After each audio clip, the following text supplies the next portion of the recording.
How difficult is it to equate the events of the last week with a shift in the Fed funds rate and a hit to GDP? Well, I wouldn't try to touch that with any confidence at this point. I think it's, first of all, we don't quite know yet what the event is in terms of how far-reaching and how stressful it's going to be for broader financial conditions. I think the second point is that we do have a good sense that credit conditions in the U.S. will be tighter, but we also have a good sense that the path the Fed is on will be somewhat shallower than it would be otherwise. The other thing we should just recognize is as we were coming into this event, what we were watching was news telling us not only that inflation was persistently higher, but also that growth momentum was actually healthier in the U.S. and globally than we thought. So I think it's a very complicated environment. I think obviously the risks to the downside have increased.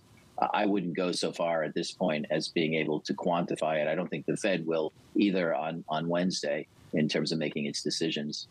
So you didn't have much of a weekend either, Bruce. I assume that you've been on calls for the past 48 hours pretty consistently with all of your clients and all of your peers trying to understand what is transpiring. What did you tell people? Where was your conviction as you fielded all these questions?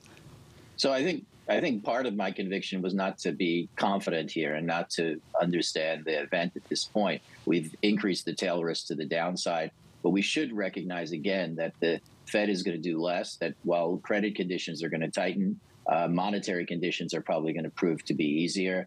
And also to understand, again, that the economy has come into this with somewhat greater momentum than we and the Fed had expected. Again, I think the risks are to the downside. The other point I just make is that unless we're in the midst of an outright crisis where credit conditions are seizing up, this event of tighter credit is likely to play out over months and quarters. It's not likely to hit us like a truck over the next few weeks.